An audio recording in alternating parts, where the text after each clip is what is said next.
Hello guys, welcome back to my YouTube channel EN learners. I hope आप सब अच्छे होंगे। तो चले गाइज, आज की क्लास को स्टार्ट करते हैं। तो आज ये आपकी थर्ड क्लास होने वाली है। इससे पहले आपकी 2 क्लासेस हो चुकी है, जिसमें हमने आपका जाना था मनोविज्ञान किसे कहते हैं, साथ ही आपके मनोविज्ञान के स्कूल को भी जाना था। तो हमने सारी चीजें जो है उसमें डिस्कस कर ली थी। तो आप जाकर प्रीवियस वीडियो चेक कर लेना, आपको पूरी प्लेलिस्ट देखने को मिल जाएगी, जो कि आपकी मोस्ट इंपॉर्टेंट है, क्योंकि मनोविज्ञान से भी आपकी चीजें पूछी जा सकती है। जैसे कि आपको पता है, हम इसमें CDP बहुत डिटेल में पढ़ेंगे और एक एक टॉपिक जो आपका यहाँ पर क्लियर करेंगे। तो ये आपकी एस्टेट हो गई या फिर आपका CTET, किसी भी एग्जाम की अगर आप तैयारी कर रहे हो टीचिंग एग्जाम की, और उसमें आपकी साइकोलॉजी आती है, उसमें आपकी CDP वगैरह पूछी जाती है। तो ये सारी क्लासेज जो है आप सभी के लिए हेल्पफुल होने वाली है। तो जो भी नया जुड़ा हो चैनल के साथ, चैनल को सब्सक्राइब कर लेना और बेल आइकन को ऑन रखना, ताकि जब भी आपकी क्लासेज आए आपको उसकी नोटिफिकेशन समय पर मिल सके। तो चलिए इस वीडियो को स्टार्ट करते हैं। तो सबसे पहले आप देख पाओगे बाल विकास। आज हम किसके बारे में जानेंगे? बाल विकास। आपकी 2 चीजें होती है, एक होता है आपका चाइल्ड डेवलपमेंट, दूसरा होता है आपका डेवलपमेंट। दोनों में ही आपका डिफरेंस होता है। बच्चे इन दोनों के बीच में डिफरेंस नहीं समझ पाते, लेकिन आपको यहाँ पर डिफरेंस क्लियर होना चाहिए जब हम आपके विकास की बात करते हैं। तो ये आपके बच्चे से लेकर, जो आपकी गर्भ में बच्चा जब पैदा होता है, तो गर्भ से लेकर आपका ये मृत्यु तक जो है आपका विकास चलता है, वो तो होता है आपका सिर्फ विकास। लेकिन जब हम बाल विकास की बात करते हैं, तो ये आपका एक लिमिट तक होता है, क्योंकि बाल विकास, बच्चों का विकास कहाँ तक होगा? किशोर अवस्था जो है इसमें मानी जाती है, किशोर अवस्था इसका लास्ट पॉइंट हो जाता है। लेकिन विकास जो आपका निरंतर चलता रहता है, ये कभी खत्म नहीं होता। तो दोनों के बीच में डिफरेंस है। तो पहले हम आपका जानेंगे बाल विकास की। यहाँ पर डेफिनेशन दी गई है। बर्क ने जो है आपके एक इंपॉर्टेंट डेफिनेशन दी थी। कुछ एग्जाम में आपकी डेफिनेशन वगैरह पूछी जाती है, जैसे कि आपका यूपी टेट हो गया, एस्टेट या फिर रीट वगैरह में आपकी डेफिनेशन से रिलेटेड क्वेश्चन आते हैं। और CTET वगैरह में भी आपसे 1-2 डेफिनेशन पूछ ली जाती है, लेकिन CTET में आपको कम देखने को मिलता है। फिर भी आपके लिए इंपॉर्टेंट डेफिनेशन है। इससे आपके यहाँ पर बाल विकास का कॉन्सेप्ट क्लियर होगा। यहाँ क्या है? बाल मनोविज्ञान की, बाल विकास के आपका मनोविज्ञान की ही शाखा है। मनोविज्ञान हमने आपका प्रीवियस वीडियोज में समझा, जिसमें आपका जन्म से परिपक्व अवस्था, मतलब आपका मैच्योरेशन से लेकर, आपका जन्म से लेकर मैच्योरेशन, जब तक बच्चा मैच्योर होता है तब तक लेकर जो है सभी प्रकार के परिवर्तन होना, चेंजेस होना, वही क्या है आपका बाल विकास में इंक्लूड किया जाता है। तो आपको याद रखना है बाल विकास कब से होता है आपका, यहाँ पर लिखा हुआ है गर्भ से किशोर अवस्था जो होता है वो क्या होता है आपका बाल विकास। ठीक है, ये क्या है आपका बाल विकास। वहीं आपका अगर विकास की बात करते हैं सिर्फ, तो क्या होगा आपका?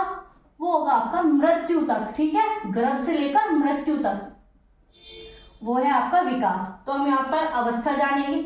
ये जो आपको यहाँ पर अवस्था दी गई है, ये बाल विकास की अवस्था है। ठीक है, विकास की आपकी बहुत सारी अवस्था होती है, उन्हें भी हम आने वाली वीडियोस में डिस्कस करेंगे। लेकिन यहाँ पर आपकी बाल विकास की अवस्था है, जो कि आपकी जनरल सामान्यतः रूप से सबसे ज्यादा पूछी जाती है। ये आपकी किसी के द्वारा दी नहीं गई, जैसे कि आपके बहुत सारे साइकोलॉजिस्ट हो गए, उनके द्वारा ये नहीं दी गई, लेकिन उनके द्वारा जो आपकी अवस्था दी गई है उन्हें भी डिस्कस करेंगे। लेकिन ये जो है आपकी सामान्यतः तौर पर आपकी जो नॉर्मल डेफिनेशन होती है आपकी अवस्था की, उनके अंदर आपकी यही चीजें इंक्लूड होती है। सबसे पहली अवस्था होती है आपकी यहाँ पर जन्म से पूर्व, प्रीनेटल डेवलपमेंट। इसमें क्या होता है आपका 9 मंथ से, जब से बच्चा गर्भ में बनता है उसके आपके 9 महीने तक, जन्म से पैदा होने से पहले जो आपके 9 मंथ होते हैं, उन्हें क्या कहते हैं आप यहाँ पर प्रीनेटल डेवलपमेंट कहते हैं। आपका जन्म से पूर्व विकास कहा जाता है। इसके बाद आपकी यहाँ पर सेकंड अवस्था आती है, जो आपकी 14 डेज के लिए होती है, जिसे क्या कहेंगे आपका न्यू नेट अवस्था कहा जाता है, नवजात शिशु।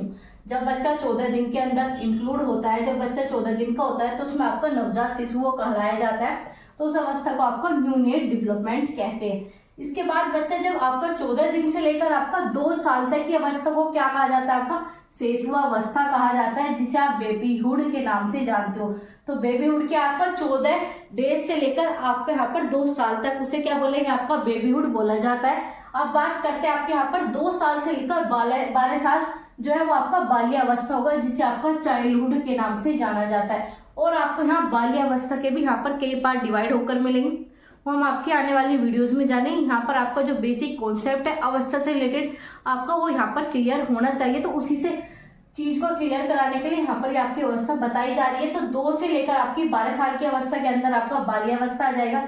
बाल्य अवस्था 2 कैटेगरी में, एक पूर्व और एक आपका उत्तर अवस्था। तो पूर्व में क्या आ जाएगा 2 से लेकर 6 साल का, वो तो हो जाएगी आपकी पूर्व बाल्य अवस्था, लेकिन वहीं आपका 6 से 12 साल की अवस्था क्या हो जाएगी, आपकी उत्तर बाल्य अवस्था के नाम से जानी जाती है। अब बात करते हैं आपके यहाँ पर 12 से लेकर 19 साल की अवस्था को क्या कहा जाता है, आपका किशोर अवस्था, एडोसेंस आपकी अवस्था कही जाती है। एडोसेंस जो अवस्था होती है आपकी सबसे इंपॉर्टेंट है, इससे क्वेश्चन आपके बहुत सारे पूछे जाते हैं। ऐसे आपकी बाल्य अवस्था होगी, ये दो अवस्था आपकी ऐसी है जिसमें आपके यहाँ पर चाइल्ड डेवलपमेंट से सबसे ज्यादा क्वेश्चन पूछे जाते हैं। जैसे कि मैंने आपको सिलेबस डिस्कस किया था, आपका सीडीपी का सिलेबस सिर्फ आपके 2 पार्ट में डिवाइड है। एक है आपका सीडी और दूसरा है आपका यहाँ पर समावेशी शिक्षा, जो कि आपका 5 नंबर का आएगा। ये सारी चीज जो है आपकी 10 नंबर में पूछी जाएगी। और 15 नंबर जो है वो है आपकी यहाँ पर पैडागोजी, उसके कॉन्सेप्ट भी हम जानेंगे। लेकिन यहाँ पर जो आपका 10 नंबर के अंदर इंक्लूड होता है सिलेबस में, वो सारी चीजें ये है, और इससे रिलेटेड आगे भी आपको ऐसी क्लासेस मिलेगी। तो इसमें आपके 5 अवस्था हो गई, आपकी 12 से लेकर 19 साल की आपकी किशोर अवस्था इंपॉर्टेंट अवस्था थी। जो भी चीजें आपको पढ़ाई जा रही है आपको इनके नोट्स बनाने, आपको अपना कॉपी पेन लेकर लिखने हैं, एक एक चीज आपको यहाँ पर नोट डाउन करनी है, ताकि जब आप इनका रिवीजन करो तो आपके पास मैटर हो, आपको पूरी वीडियो दोबारा ना देखनी पड़े। तो सभी स्टूडेंट जो इनके सबके नोट्स बनाएंगे। अब बात करते हैं आपके एरियाज।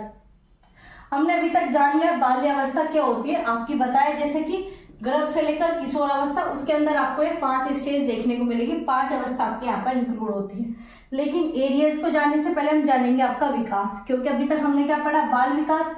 लेकिन विकास के बारे में जान लेते हैं। विकास क्या आपका लाइफ लॉन्ग प्रोसेस है, सतत व आजीवन प्रक्रिया जो पूरे आपके जीवन भर चलती रहेगी। क्योंकि छोटे बच्चों को तो देख लिया, यहाँ पर क्या हो जाएगा, किशोर अवस्था खत्म हो जाएगा, उसके बाद जो यहाँ पर बाल विकास नहीं होता, क्योंकि बच्चे इसके बाद क्या हो जाता है, बड़े हो जाते हैं, तो बच्चे रहते ही नहीं है। तो इसी वजह से बाल विकास के बाद यहाँ पर 19 साल के बाद कोई एज यहाँ पर इंक्लूड नहीं की जाती। लेकिन वहीं अगर बात करते हैं आपके विकास, तो विकास तो आपका अभी भी हो रहा है, मेरा भी विकास हो रहा है, सभी का जो है विकास होता है, जो कि आपका आजीवन पूरी लाइफ टाइम जो है आपका यहाँ पर विकास चलता है, कभी भी ये चीजें नहीं रुकती।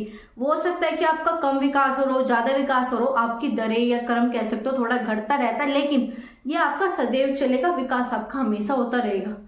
तो यहाँ पर बात करते हैं आपका ऑर्डर में, हमेशा क्रम में ही होगा। क्रम में कैसे, आपने छोटे बच्चे को देखा होगा, पहले वो घुटने के बल चलना सीखता है, फिर अपने पैरों के बल पर खड़ा होना सीख जाता है। तो ये क्या, ये आपका ऑर्डर में चीजें हो रही है, क्रम में चीजें हो रही है। ऐसा तो हुआ नहीं कि बच्चे ने सर के बल जो है चलना स्टार्ट कर दिया, पहले उसने अपने पैरों का ही यूज किया। तो यही होता है आपका क्रम से चलना, एक सीक्वेंस में, एक ऑर्डर के तरीके से चलना। तो आपका विकास क्या होता है, आपका ऑर्डर में होता है। ऐसी आप बात करते हैं अनुमान लगाना, जैसे कि आपने अपने घर परिवार में भी देखा होगा, किसी बच्चे की हाइट छोटी है या फिर बच्चा पहले से ही मोटा है, तो उसे क्या कहेंगे, भाई ये तो आगे भी जाकर मोटा बनेगा, इसकी हाइट तो छोटी है तो इसकी हाइट भी छोटी रह जाएगी। या फिर इसकी मम्मी पापा की हाइट छोटी है तो शायद इसकी भी हाइट छोटी रहेगी। तो हम क्या करते हैं, इसमें अनुमान लगाते हैं, चीजें प्रिडिक्ट करते हैं, यहाँ पर भविष्यवाणी की जाती है एक तरीके से, ठीक है। हम इसमें अनुमान लगा सकते हैं, यह अनुमान हमारा 100% सही नहीं हो सकता, लेकिन फिर भी हम यहाँ पर अनुमान लगाते हैं और चांसेस होते हैं कि अनुमान हमारे सही निकल जाए। अब बात करते हैं प्रगतिशील। प्रगतिशील कैसे, ये आपका हमेशा प्रोग्रेसिव होगा, ये चीजें जो है आपके बढ़ाता रहेगा। जितना एक्सपीरियंस मुझे आज है, अगर मैं अपने आने वाले 1 साल को इंक्लूड करूं तो उसमें मुझे ज्यादा एक्सपीरियंस होगा। तो ये क्या आपका प्रगतिशील, मेरी हमेशा क्या होती रहेगी, प्रगति होती रहेगी। ऐसे ही आपकी आज आप ये टॉपिक पढ़ रहे हो, कल आप कुछ और पढ़ोगे, तो आपके ऐसे कॉन्सेप्ट क्लियर होंगे, आपकी प्रगति जो है होती रहेगी। ऐसे ही अगर कोई बच्चा 5वीं क्लास में, जब वो आपका 10वीं क्लास में आएगा तब उसके पास अलग नॉलेज होगी, और जब आप अपना 5th क्लास के में देख रहे थे उसे, तो उसके पास अलग नॉलेज थी। तो ये क्या चीज होगी, आपकी प्रगतिशील हो गई। अब बात करते हैं जीवन पर्यंत, मतलब आपका गर्भ से कब्र, जो कि बताए आजीवन प्रक्रिया, ऐसा प्रोसेस है जो आपके पूरे जीवन भर चलेगा। तो वही चीज होगी, गर्भ से लेकर कब्र तक चलेगा, जब तक आप यहाँ पर जन्म लेते हो और जब तक आप मरते हो, उसके बीच में जो भी चीजें आपके साथ हो रही है वो विकास का पार्ट है, ठीक है। तो ये क्या हो गया, गर्भ से कब्र तक हो गया। इसके बाद बात करते हैं आपकी रिवर्सेबल, मतलब आपका परिवर्ती नहीं है। परिवर्ती जैसे बच्चे को आपने देखा क्या चल रहा था, वो पहले घुटने के बल, फिर उसने खड़ा होना सीख लिया।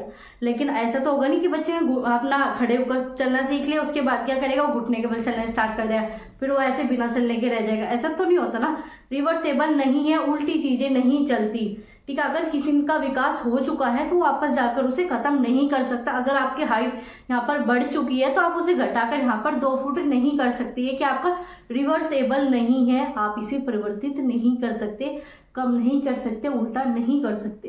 तो ये सारी चीजें क्या होगी, आपकी रिवर्सेबल नहीं है। इसके बाद आपका मॉडिफिएबल, मतलब आप बदलाव तो कर सकते हो। बदलाव कैसे, मान लीजिए आपको कोई चीज़ें समझ में नहीं आ रही तो क्या करोगे, आप उसे किसी और तरीके से समझोगे, लेकिन वो आपको चीज़ें समझ में आ जाएगी। आपने बदलाव किया, चीज़ें समझी। ऐसे ही जैसे कि हमने देखा रिवर्सेबल नहीं है कि आपने अगर कोई चीज़ आपको समझ में आ गई और आप उसे अपने दिमाग से निकालना चाहते हो तो ऐसे नहीं निकलती। वो क्या होगी आपकी, रिवर्सेबल नहीं है, लेकिन मॉडिफिएबल है, मतलब आप इसमें बदलाव कर सकते हो, मॉडिफाई कर सकते हो चीज़ों को। ठीक है, तो इसमें बदलाव इंक्लूड होता है। ये आपका विस्तृत क्षेत्र है। विस्तृत क्षेत्र क्यों है, क्योंकि आपका जन्म से लेकर मृत्यु तक है, तो विस्तार तो इसमें हो गई, विस्तृत तो आपको यहाँ पर क्षेत्र हो गई, तो ये क्या हो गया आपका विस्तृत क्षेत्र हो गया। इसके बाद आपका सार्वभौमिकरण प्रक्रिया। सार्वभौमिकरण प्रक्रिया मतलब आपकी यूनिवर्सल प्रोसेस है। कैसे, अगर आप अमेरिका के बच्चे को देखो उसका भी विकास ऐसे ही होगा जैसे कि आपके इंडिया के बच्चों का। वो भी पहले अपने पैरों के बल खड़ा होना सीखेगा, ये सारी चीजें करेगा। तो क्या आपका सार्वभौमिकरण प्रक्रिया सब जगह जो आपका एक ही समान है। आप किसी भी बच्चे को ले लीजिए, पहले उसके दांत ही आएंगे, दूध के दांत, फिर वे टूटेंगे, वही सारी आपकी प्रक्रिया होने वाली है। आपका थोड़ा टाइम के अकॉर्डिंग थोड़ा चेंजेस हो सकता है, हर बच्चे का होता है। आप अपने घर में ले लीजिए, अगर किसी बच्चे के दांत आने में अगर कुछ और टाइम लगा और जरूरी नहीं उस बच्चे को भी उतना ही टाइम लगे, तो क्या होता है थोड़ा सा आपको अंतर देखने को मिल सकता है। लेकिन चीजें क्या आपकी सार्वभौमिकरण प्रक्रिया में चीजें आपकी सीक्वेंस वाइज उसी तरीके से आपकी होगी। यही क्या है आपका विकास। ये सारी चीजें किससे रिलेटेड थी, आपकी विकास। अगले क्लास में आपको वृद्धि वगैरह भी समझेंगे तो इसे हम और ज्यादा डिटेल में चीजें समझ लेंगे।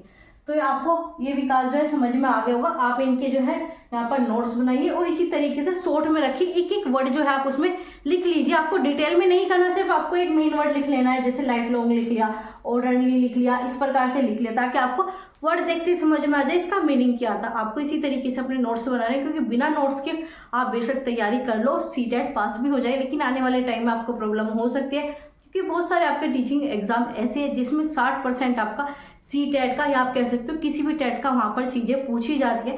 तो नोट्स बनाने आपको बहुत ज़्यादा जरूरी है। वो एक स्टूडेंट ने मुझे कहा भी था कि अपने नोट्स दिखा दीजिए, तो मैं आपको किसी भी वीडियो में अपने नोट्स शेयर कर दूंगी ताकि आप देखकर उन्हें बना सके। मैंने किस प्रकार से अपने सीटेट के नोट्स बनाए थे, तो आप उन्हें भी देख लेना। तो चलिए अब बात करते हैं आपकी यहाँ पर एरियाज। अब तक क्या पढ़ लिया, विकास पढ़ लिया, अवस्थाएं पढ़ ली और आपके बाल विकास के बारे में जान लिया। लेकिन अब पढ़ेंगे हम आपके एरियाज। ये आपके विकास के भी एरियाज है और आप कह सकते हो बाल विकास के भी, तो दोनों की यहाँ पर एरियाज लिखे हुए हैं। सबसे पहले आपका शारीरिक। शारीरिक मतलब आपका फिजिकल। फिजिकल क्षेत्र में क्या होगा, जैसे कि आपकी हाइट होना, वजन होना, आकार वृद्धि, ये सब क्या आपके ये आ गया आपके विकास के क्षेत्र में। तो आपका सबसे पहला होगा शरीर से रिलेटेड जो भी एरियाज होंगे उसमें भी आपका विकास होता है। इसके बाद है आपके नैतिक विकास। नैतिक विकास कैसे, आप अगर कहीं जाते हो तो वहां पर आप अपना अलग बिहेवियर रखोगे और घर में आप अपना अलग बिहेवियर रखोगे, तो वहां पर आप जाकर कोई नैतिकता ढंग से वहां पर चीजें कर रहे हो, तो वो क्या आपका नैतिक विकास है। अब आप अपने वहां क्लास में जाते हो, आप अपने टीचरों के पास जाते हो, तो उन्हें तो आप गंदे वर्डों से नहीं बोलते, तू तड़ाक में नहीं बोलते। वहां पर क्या बोलोगे, आप कहोगे, सर कहोगे, मैम कह के कहते हैं। क्यों, क्योंकि वो हमारा नैतिक विकास है। हमने वो चीजें अपनी डेवलप की है, हम उस चीज में मोरल है, तो वो सारी चीजें क्या होगी आपकी नैतिक विकास के अंतर्गत आती है। अब बात करते हैं आपका बौद्धिक। बौद्धिक मतलब आपका मेंटल स्किल या फिर कह सकते हो मेंटल डेवलपमेंट, आपके माइंड से रिलेटेड। माइंड से रिलेटेड मतलब जैसे कि आपने चीजें पढ़नी सीखी, समझनी सीखी, आपका जो मस्तिष्क है उसमें आपने बहुत सारे प्रोसेस किए, मेमोरी हो गई, आप चीजों को समझ पाते हो, अपनी प्रॉब्लम खुद से सोल्व कर पाते हो। ये सब क्या आपकी मानसिक प्रक्रिया है, आप अपने माइंड से सारी चीजें करते हो, ये आपकी डेवलप हुई है। जब आप अपनी नर्सरी या फिर कह सकते हो प्ले क्लास में थे तब आपका मेंटल स्किल जो आपकी अलग थी, लेकिन अब आप बड़े हो चुके तो आपकी मेंटल स्किल जो है आपकी अलग है। तो ये क्या है, आपने इन चीज में विकास किया है। जब आप 5वीं क्लास में थे तब आपका मेंटल स्किल अलग थी, तब आप चीजें अलग तरीके से समझते थे। अब आप 10th में आ गए हो तो आपने चीजें बहुत अच्छे से समझी, ऐसे आप और बड़े हो गए हो तो चीजें और अच्छे से समझ पाते हो। ये कि आपका विकास हुआ है, आपका मस्तिष्क में, आपका बौद्धिक क्षेत्र में भी यहाँ पर वृद्धि हुई है। तो इसके अंदर आ जाता है। अब आप बात करते हैं आपकी संवेग की। संवेग मतलब आपका इमोशनल, आपके इमोशन से रिलेटेड। अब आप ऐसे तो होने की सबके सामने रोना स्टार्ट कर देते हो, आपके फैमिली मेंबर है, आप उन्हीं को अपनी सारी बातें बताते होगे, लेकिन ऐसा तो नहीं है ना आप किसी व्यक्ति को नहीं जानते उसके सामने आप रोना स्टार्ट कर दोगे, गुस्सा करना स्टार्ट कर दोगे। तो ये चीजें तो नहीं करते, क्योंकि आपके अंदर क्या है, इमोशन डेवलपमेंट है, आपके अंदर इमोशन डेवलप हो चुके हैं। छोटा बच्चा क्या करता है, वो किसी के भी सामने रोना स्टार्ट कर देगा, लेकिन आप ये काम नहीं करते क्योंकि आपके अंदर इमोशन डेवलपमेंट हो चुका है। आप किसी के ऊपर ऐसे बेमतलब में गुस्सा नहीं दिखाते। फॉर एग्जाम्पल जैसे कि आप अपने ऑफिस में ले लीजिए, आप कहीं पर नौकरी करते हो तो वहाँ के जो आपके टीचर है या फिर कोई भी आपका वहाँ पर स्टाफ मेंबर है, आप उस पर गुस्सा नहीं कर पाते। लेकिन अगर आप अपने घर में आते हो, छोटे भाई बहन पर आप अपना गुस्सा दिखा देते हो, क्या है, ये आपके इमोशन है, आप वहाँ पर अपने व्यतीत कर पा रहे हो और वहाँ पर आप अपने व्यतीत नहीं कर पा रहे। रीज़न क्या है, क्योंकि आप वहाँ पर नहीं कर सकते। आपको पता है अगर मैं वहाँ पर करूँगा तो चीज़ें गलत है, घर पर कर लो तो कोई प्रॉब्लम नहीं है, मुझे कोई कुछ इतना कहेगा नहीं। तो ये कि आपके इमोशन डेवलपमेंट है, आपको पता है कहाँ पर चीज़ें दिखानी है, कहाँ पर चीज़ें नहीं दिखानी, किसके सामने रोना है, किसके सामने अपनी फीलिंग दिखानी है। ये सारी चीज़ें क्या होगी, आपके इमोशन से रिलेटेड हो गई। अब बात करते हैं आपका यहाँ पर सामाजिक क्या, वही आप समाज में रहते हो, आप एक सामाजिक प्राणी हो। हमें एजुकेशन क्या सिखाता है, हमें एक सामाजिक प्राणी बनाता है कि अगर हमारे पास लोग हैं तो हम उनमें अच्छे से एडजस्ट कर पाए, समायोजन कर पाए, हम उनके जैसे जो है वहाँ पर कंफर्टेबल तरीके से रह पाए। सामाजिक प्राणी बना देता है। सामाजिक प्राणी जैसे कि आप अगर किसी समाज में रह रहे हो, आप कहीं पर पार्टी में भी जा रहे हो, तो आप देखोगे बाकी जैसे सब कर रहे हो उनके साथ आप रहोगे, अच्छे से वहाँ पर बैठोगे, कंफर्टेबल सारी चीज़ें करोगे। क्या आपका सामाजिक तौर पर हो गया, जो समाज में चीज़ें हो रही है वही आप करोगे। आप जैसे कि देखते हो समाज में इस तरीके के कपड़े पहने जाते हैं तो आप वैसे ही पहनते हो। आप कहीं और जाते हो, वहाँ के समाज के, वहाँ के इन्वायरमेंट के अकॉर्डिंग आप वहाँ पर कपड़े चेंज करते हो। ये क्या आपको पता है कैसे समाज में किस तरीके से आपको रिएक्ट करना है। तो यही क्या हो गया, आपका सामाजिक डेवलपमेंट हो गया, आपका सोशल डेवलपमेंट हो गया। तो इसके अंदर क्या आ जाएगी, समाज से रिलेटेड जो भी आपका यहाँ पर चीजें होती है वो सब आपके यहाँ पर सामाजिक क्षेत्र में आ जाएगी। अब बात करते हैं भाषा भी आपके इसी क्षेत्र का पार्ट है। आप किस प्रकार से लैंग्वेज का यूज करते हो, किसके सामने कैसे बोलते हो, आप कहाँ पर क्या चीजें एक्सप्रेस कर पा रहे हो, ये सब क्या हो गया आपकी भाषा से रिलेटेड हो गई। आप किस प्रकार से दूसरों के साथ कम्युनिकेशन कर पा रहे हो, घर पर किस प्रकार से करते हो। तो ये क्या आपका भाषा का आपने डेवलपमेंट किया है, भाषा का भी आपके अंदर विकास हुआ है। तो ये क्या हो गया आपके भाषा से रिलेटेड हो गए। तो ये सब क्या थे, आपके क्षेत्र थे, आप कह सकते हो विकास कह दो या फिर आप यहाँ पर बाल विकास, ये दोनों के ही अंदर आ जाते हैं। तो ये क्या थे आपके कॉमन से जो आपके इंपॉर्टेंट है, ये क्या आपके एरियाज है और ये आपस में क्या होते हैं, जुड़े हुए होते हैं। विकास आपका तभी होगा जब इन सब में होगा। अब बहुत से स्टूडेंट ऐसे देखोगे जो आपके फिजिकल रूप से बहुत अच्छे हैं लेकिन पढ़ने में बिल्कुल डल है, तो हम ये नहीं कह सकते उनका विकास जो है संपूर्ण तरीके से हुआ है, बहुत अच्छी तरीके से, क्योंकि वो पढ़ाई में तो वीक रह गए, वो चीजें नहीं समझ पा रहे, तो वो भी चीजें गलत है। तो सभी पक्षों में, सभी क्षेत्र में विकास होना जरूरी है। तो ये तो थी आपके क्षेत्र से रिलेटेड। अब बात करते हैं आपके टाइप्स ऑफ डेवलपमेंट, विकास के प्रकार। इन सभी से जो आपके क्वेश्चन पूछे जाते हैं, जो भी चीजें यहाँ पर कराई जा रही है, आप प्रीवियस वीडियोस चेक कर सकते हो, फिर प्रीवियस ईयर पेपर जो आपको कराए जा रहे हैं उसमें सब आपकी यही चीजें लिखी गई, वही चीजें आपसे रिपीट कर पूछी जाती है। कॉन्सेप्ट क्लियर है तो आप अच्छे से वहां पर चीजें कर पाओगे। तो यहाँ पर बात कर रहे थे हम आपके टाइप्स ऑफ डेवलपमेंट। ये क्या होता है, विकास के प्रकार। जो आपने क्षेत्र पढ़े वो ही आपके यहाँ पर आ जाता है, लेकिन यहाँ पर आपको बहुत सी चीजें अलग और डिटेल में देखने को मिलेगी। जैसे कि ये एक दूसरे पर निर्भर रहते हैं और प्रभावित रहते हैं। इसके अंदर सबसे पहले आ जाएगा आपका शारीरिक विकास, जो कि आपके शरीर से संबंधित है। दूसरा है आपका इसके अंदर कोग्निटिव, जिसे आप संज्ञानात्मक कहते हो। कोग्निटिव से रिलेटेड बहुत क्वेश्चन आपको देखने को मिलेंगे। ऐसे ही आपका सोशल पर भी आपको अलग ही थ्योरीज मिलेगी, कॉन्सेप्ट मिलेंगे, क्वेश्चन मिलेंगे, वो सारी चीजें होगी। इसके बाद आपका संवेगी या फिर आप कह सकते हो इमोशनल डेवलपमेंट। ये क्या होता है, ये चारों ही आपस में एक दूसरे से इंटरकनेक्टेड होते हैं, एक दूसरे से रिलेटेड होते हैं। अगर आपका यहाँ पर सोशल पर कोई चीजें इफेक्ट डाल रही है तो वो आपके संवेग पर भी डालेगी। अगर आपने देखा है समाज में अगर आपको कोई कुछ कह के चला जाता है या फिर आपकी कोई रिस्पेक्ट नहीं करता तो बहुत सारी चीजें होगी, तो उसका इफेक्ट आपके इमोशन पर भी आपको देखने को मिलेगा। आपका मन नहीं लगेगा, आप कोई चीजें नहीं करोगे, आपको बुरा फील होगा। ऐसी जैसे कि आपके शारीरिक से रिलेटेड हो गया, आप थके हुए हो, थकान से हो, आप फिजिकल तरीके से मतलब अच्छा फील नहीं कर पा रहे, तो आपके इमोशन पर भी पड़ेगा। आप मानसिक रूप से अगर आपको ये कह दे आप पूरे थके हुए हो और आपको कोई ये कह दे कि तुझे 2 घंटे बैठकर पढ़ना है, तो क्या आप अच्छे से पढ़ पाओगे, वहां पर 100% अपना दे पाओगे? नहीं दे पाओगे। क्यों? क्योंकि आप जो है शरीर के जो आपके फिजिकल रूप से जो है आप फिट नहीं हो। अगर आप फिट नहीं हो तो वो चीज आपके मस्तिष्क पर भी इफेक्ट डालेगी। तो ये क्या है आपका, ये सारी चीजें जो आपस में इंटर रिलेटेड है, आपस में जो ये सारी चीजें जो है आपके यहाँ पर कनेक्ट है। ठीक है, कोग्निटिव हो गया, फिजिकल हो गया, इमोशन हो गया, सोशल, ये चारों चीजें जो है आपस में एक दूसरे को प्रभावित करती है और एक दूसरे पर निर्भर रहती है। अगर आपका सामाजिक विकास सही नहीं हुआ, इमोशन पर इफेक्ट डालेगा, फिजिकल विकास सही नहीं हुआ तो आपका मस्तिष्क पर डालेगा। तो ये सारी चीजें जो एक दूसरे पर निर्भर होगी, एक दूसरे को प्रभावित करती है। अब सबसे पहले बात करते हैं आपकी शारीरिक विकास, कह सकते हो फिजिकल विकास। सबसे इंपॉर्टेंट चीज है इसमें क्या आपका स्थूल और आपका सूक्ष्म। सबसे पहले जान लेते हैं आपका शारीरिक विकास में आता क्या क्या है। जैसे कि आपकी शारीरिक परिपक्वता, मतलब छोटा बच्चा था, उसने चलना सीखा, उसने खड़ा होना सीखा, उसने सही तरीके से चल पा रहा है, वो क्या हो गया, उसने शारीरिक परिपक्वता हो गई, उसने एक एक चीजें जो है अच्छे से उसने मैनेज कर ली, उसका शरीर जो है बिल्कुल ठीक है। इसमें आपका आकार आ जाएगा, आकार मतलब आपका शरीर रूप से आकार कैसा है, शेप आ जाएगी, साइज आ जाएगी, ये सब जो आपके फिजिकल में इंक्लूड हो जाते हैं। आप किस प्रकार से भागते हो, किस प्रकार से दौड़ते हो, आपका वजन क्या है, आपकी हाइट कितनी है, ये सब किसके अंदर आ जाएगी, आपके फिजिकल, आपके यहाँ पर डेवलपमेंट में इंक्लूड होती है। इसमें सबसे इंपॉर्टेंट है आपकी मोटर स्किल। मोटर स्किल क्या होती है, आपकी गतिक विकास, आपकी गति जो है वो किस प्रकार से हो रही है, आपका विकास किस प्रकार से हो रहा है। तो इसमें आपको दो चीजें देखने को मिलती है, एक है आपकी स्थूल, दूसरी आपकी सूक्ष्म। इससे क्वेश्चन आपके सीटेट में भर भर कर पूछे जाते हैं, हर बार इसे एक दो क्वेश्चन आपका बन ही जाता है। प्रीवियस पेपर चेक करोगे तो आपको उसमें ये सारी चीजें दिख जाएगी। इसमें क्या आपका एक स्थूल, दूसरा आपका सूक्ष्म, जिसे बोलते हैं ग्रोस और दूसरा बोलते हैं आपका फाइन। ग्रोस किस चीज से रिलेटेड, आपकी बड़ी मांसपेशियां, बड़ी मांसपेशियां जैसे कि आपका ये हाथ उठाना, आपका किसी जैसे ये चलना होगा, ये क्या हो गया, आप बड़ी मांसपेशियों का यूज करो, आप उंगली का यूज नहीं कर रहे चलने के लिए, आप अपने पूरे पैर का यूज कर रहे हो, तो ये क्या हो गया, आपकी बड़ी मांसपेशियों का इस्तेमाल करना, जैसे कि चलना, कूदना, अगर आप भाग रहे हो, वो क्या हो गया आपकी यहाँ पर ग्रोस मोटर स्किल हो गया, आपकी स्थूल हो गई। दूसरा सूक्ष्म।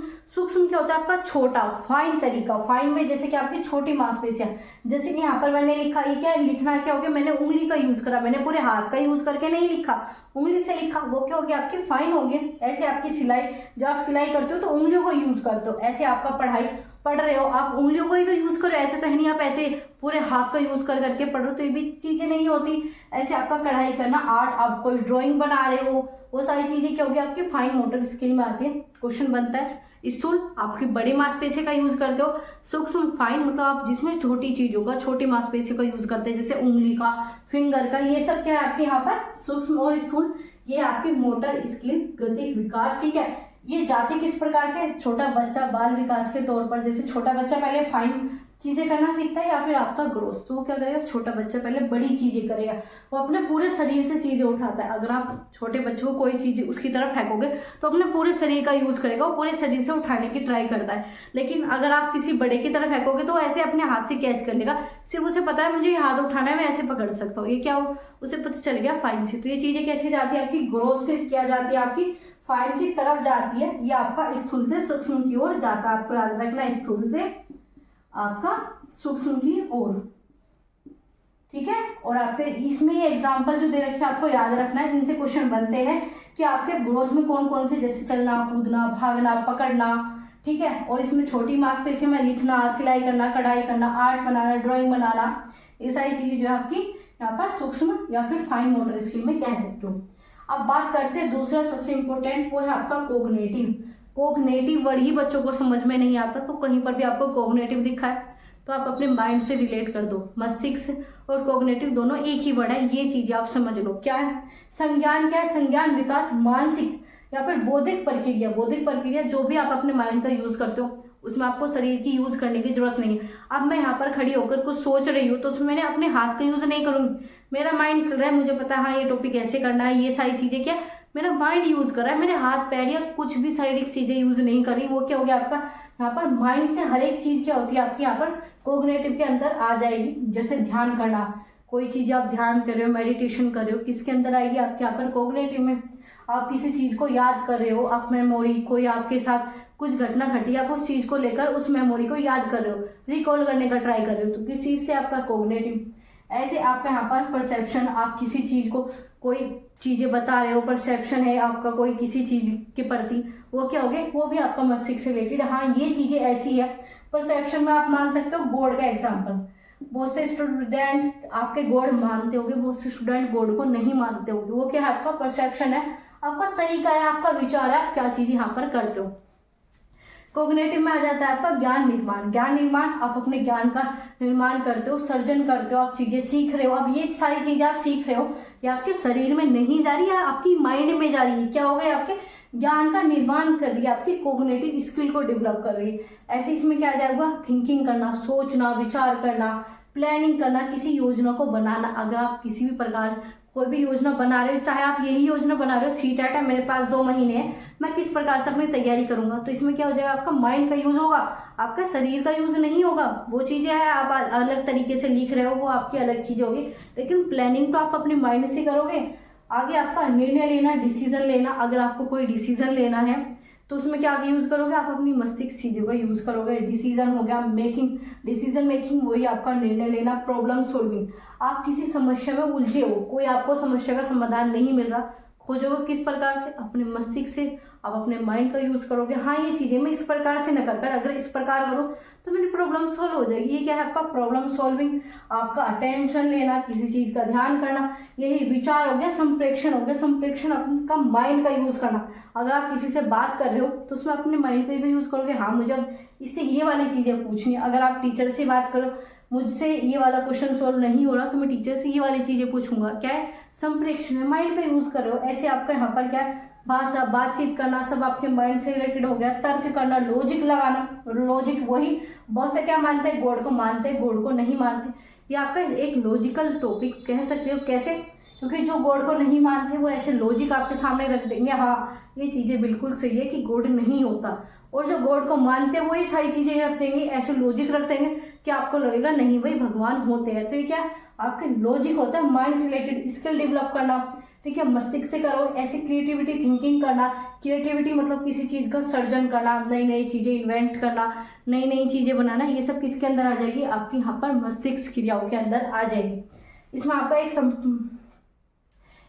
एक सबसे इम्पोर्टेंट पार्ट है, वो है आपका भाषा अधिकरण यंत्र, जो कि आपका चोम्स्की के द्वारा दिया गया था। याद रखना है किसके द्वारा दिया गया था, चोम्स्की।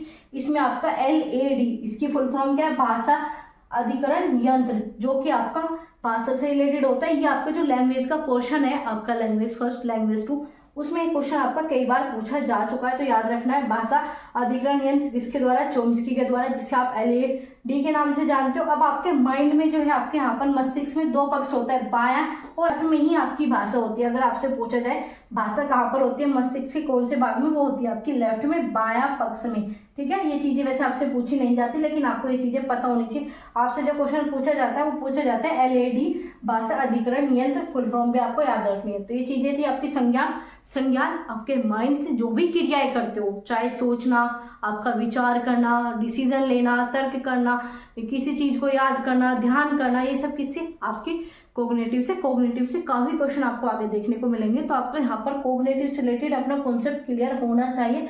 मैं आशा करती हूँ कि आपको ये चीजें जो है क्लियर हो गई होगी। अगर कोई भी आपको किसी भी चीज से रिलेटेड कोई डाउट है तो आप मुझे कमेंट बॉक्स में बता सकते हो, ताकि अगली वीडियोज में आपका पहले डाउट ले लिया जाए। अब बात करते हैं आपकी यहाँ पर थर्ड, जो है आपका यहाँ पर सोशल, सामाजिक के बारे में वैसे हमने भी पढ़ा था, लेकिन यहाँ पर हम क्या होते हैं, सामाजिक के अंदर क्या क्या चीज आते हैं, चीजों को अडेप्ट करना। अडेप्ट मतलब छोटा बच्चा, उसे कुछ नहीं पता समाज के रूल क्या है, नियम क्या है, उसे किस प्रकार से रहना है, क्या सारी चीजें करनी, वो क्या करते हैं, चीजों को अडेप्ट करता है, ठीक है। ऐसे आपका एडजस्ट करता है। अगर किसी बच्चे को कोई कहीं पर प्रॉब्लम होती है तो उसमें एडजस्ट करना सीख लेता है। जैसे कि बहुत से क्या होता है, आपके एक ही घर परिवार में रहते, एक ही रूम उन्हें मिलता है, तो उसमें क्या करते हैं, वो चीजें एडजस्ट करते, अडेप्ट करते हैं। तो ऐसे आपका यहाँ पर सोशल स्किल निखारना, सोशल लोगों से किस प्रकार से बातें की जाती है, समाज में किस प्रकार से रहा जाता है, वो सारी चीजें हो गई। सहयोग करना, आप सहयोग किस प्रकार से करते हो, आप देख रहे हो कहीं पर लड़ाई हो गई तो आप जाकर उसे सुलझाते हो, ये क्या आपका सहयोग करना। आप देख पा रहे हो किसी पर कोई सामान नहीं उठाया जा रहा, भारी सामान नहीं उठाया जा रहा, तो आप क्या करोगे, उन्हें जाकर हेल्प करोगे, कि आपका सहयोग दे रहे हो आप उन्हें, ठीक है। समाज में क्या है, समाज में सभी लोग आपस में इसी प्रकार से रहते हैं, सहयोग कर पाए, सारी चीजें जो है एक दूसरे के साथ इजी हो जाए, इसलिए आपका समाज का निर्माण हुआ है। तो ये क्या हो गया, आपका सहयोग हो गया। एक्टिव मेंबर मतलब आप भी समाज में अपनी भूमिका निभाते हो, आप समाज में हो, घर में हो, परिवार में, तो आपकी भी एक विशेष भूमिका है। वो क्या हो गया, आप एक एक्टिव मेंबर हो समाज के। इसमें आपका सोशल में क्या क्या आ जाती है, जैसे फैमिली आ गए, पीयर आ गए, पड़ोसी आ गए, मीडिया, समाज, ये किसके उदाहरण आपके समाज के। तो आपसे पूछा जाए फैमिली क्या है, तो फैमिली आपका सामाजिक उदाहरण है। और इसमें भी आपका 2 प्रकार की कैटेगरी डिवाइड है, एक है आपका प्राइमरी, ठीक है, दूसरा है आपका यहाँ पर सेकेंडरी। तो प्राइमरी में आपका यहाँ पर परिवार आ जाता है, ठीक है, आपको याद रखना है, यहाँ पर आपकी फैमिली जो है आपके इसी में आ जाएगा। और दूसरा है आपका यहाँ पर सेकेंडरी में, जैसे कि आपके यहाँ पर पड़ोसी आ गए, ठीक है, अलग अलग चीजें, स्कूल आ गए, ये सब क्या आपकी सेकेंडरी चीजें, लेकिन परिवार हो गए, उसके सदस्य हो गए, आपके यहाँ पर पीयर ग्रुप भी इसी के अंदर आ जाते हैं, तो इससे भी क्वेश्चन बन जाता है। तो प्राइमरी में आपको चीज़ें याद रखनी है। प्राइमरी में क्या, जो बच्चों को सबसे पहले इफेक्ट डालते हैं वही आपका प्राइमरी। सेकेंडरी मतलब आपका गौण, या फिर आप कह सकते हो द्वितीय। द्वितीय क्या, जो आपको बाद में चीज़ें इफेक्ट डालते हैं, उनका भी प्रभाव पड़ता है लेकिन कम पड़ता है, प्राइमरी का ज़्यादा। तो इस प्रकार से आप इन्हें डिवाइड कर सकते हो। इसमें जो है आपके समाज के कर्तव्य होते हैं, दायित्व होते हैं, मान्यता होती है जिन्हें आपको मानना पड़ता है। ठीक है, जैसे कि आपकी यही शादी आपको अगर करनी है तो एक ही लड़की से करोगे। ठीक है, ये क्या आपका एक तरीके के दायित्व हो गए। जो इन चीज़ों को नहीं मानता, दो दो लड़कियों के साथ शादी करता है, या फिर आपकी लड़कियां होगी दो दो लड़कों के साथ शादी करती है, क्या होते हैं, समाज के आपके अच्छे मेंबर नहीं माने जाते, गलत नज़रों से इन चीज़ों को देखा जाता है। ये क्या समाज के आपके अनुकूल नहीं है, तो आपको वही सारी गतिविधियां करनी पड़ती है जो कि आपके समाज के अनुकूल हो। तो ये सारी चीज़ें होगी। अब बात करते हैं आपके संवेगी। संवेगी क्या, आपके इमोशन। इमोशन के अंदर आप जिसको जो चीज़ें भी लगती है वो सब आपके इमोशन में आ जाएगी। आपकी फीलिंग से ये सारी चीज़ें किसके अंदर आएगी, आपके इमोशन में। जैसे कि फीलिंग, चीज़ों को समझना, आप किस प्रकार से कंट्रोल करना। कंट्रोल कैसे, आपको बहुत ज़्यादा गुस्सा आ रहा है, ठीक है, और सामने जो आपके यहाँ पर टीचर है, तो टीचर पर आप गुस्सा नहीं दिखाओगे। और अगर आपको घर पर गुस्सा और आपके सामने जो है छोटा भाई बहन है, तो आप उस पर गुस्सा निकाल दोगे। तो ये क्या हो गया, हम अपने इमोशन को कंट्रोल करना भी जानते हैं कि कहाँ पर हमें अपने इमोशन दिखाने, कहाँ पर हमें अपने इमोशन नहीं दिखाने। ठीक है, अब बात करते हैं आपके अवेयरनेस होगी, आपके प्रबंध हो गए, मैनेजमेंट करना चीज़ों को, किस प्रकार से आप अपने इमोशन को मैनेजमेंट करते हो, कहाँ पर निकालते हो, कहाँ पर नहीं निकालते, कहाँ पर रोते, कहाँ पर नहीं रोते। ये सारी किस में आ गया, आपकी मैनेजमेंट में आ गई। इमोशन होना, ठीक है, घटना बढ़ना, ये आप कहीं पर ज़्यादा दिखाते हो, कहीं पर कम दिखाते हो, ये सब क्या हो गया, आपके इमोशन के पार्ट हो गए। तो इंपॉर्टेंट चीज़ें थी इमोशन से रिलेटेड, ये सारी चीज़ें आपसे पूछ ली जाती है। तो ये क्या थे, आपके विकास के प्रकार थे, इंपॉर्टेंट प्रकार थे। जैसे कि आपके यहाँ पर आ गया भाषा वगैरह, आपका सब इसमें आ जाता है कोग्निटिव में। ठीक है, बौद्धिक आपका कोग्निटिव में आ गया। नैतिक जो है आपका यहाँ पर सोशल में आ जाता है। ठीक है, सोशल में जो आपका नैतिक इंक्लूड कर दिया जाता है। तो आपके जो मेन है वे आपके 4 ही है, बाकी सब्जेक्ट्स के अंदर इंक्लूड हो जाते हैं।